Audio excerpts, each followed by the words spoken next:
One of the main components of the fire safety management system is the fire suppression system. This section is separated into two parts, A and B.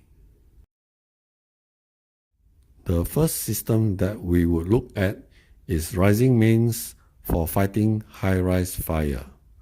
For building higher than 10 meters up to 60 meters, dry rising main is installed. For building higher than 60 meters, wet risers are installed instead. For riser system, the water entry from external source is via the breaching inlet. The inlet is checked to ensure compliance to physical installation according to the code. This includes physical requirement and also the appearance and labeling. The inlet is mounted in a protective enclosure and kept clear of obstructions. All the inlet points are provided with blank caps. At the riser, other than the prerequisite dimensions and other connection requirements, it is necessary to check for the following: proper indication of water flow direction. A riser should not pass through an unprotected area, and an air release valve should be provided at the highest termination point of the riser. This air release valve is to allow the escape of air in the piping when charging up the system so as to prevent airlock. The other component of a rising main system is the landing valves, typically present at every floor. Again, proper indications such as physical location, labeling, and inventory numbering is essential. Access to the valve is kept free of obstruction. The valve is provided with a blank cap and is strapped and padlocked in a closed position. The valve handwheel should also be maintained in good condition. For fire pumps, the configuration typically consists of a jockey pump to maintain the system pressure with a duty and a standby pump. The arrangement is for auto start of pump on activation from lowered pressure in the system. The system also has an automatic changeover from normal to emergency power source.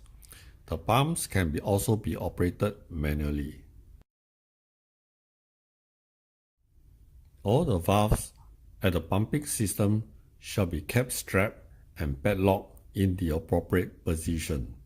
The labeling for the pumps should tally with the control panel, and the pump system shall always be put on the automatic position.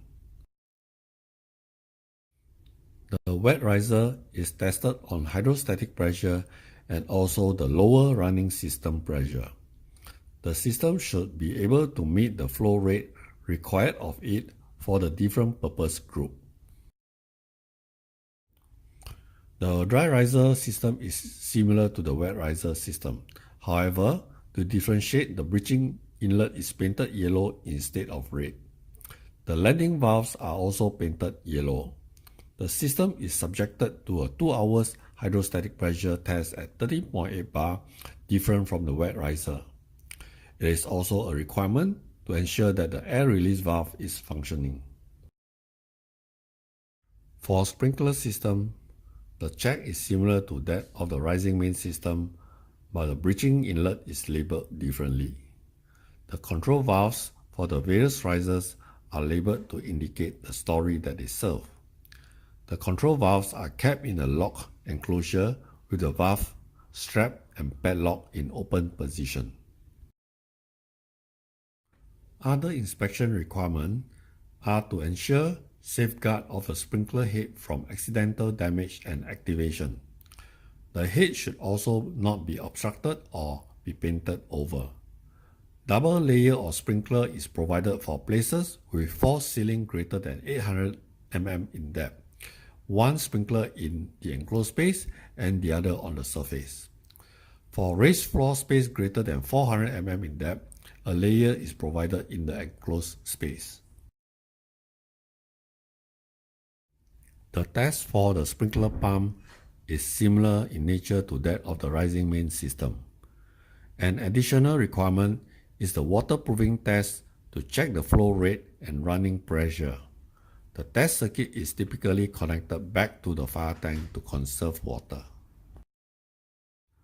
The operational test for sprinkler will consist of bursting 2 or more sprinkler heads at either the most remote point or the next most convenient location. This operational test is to ensure that the head is in working condition and that the design is correct.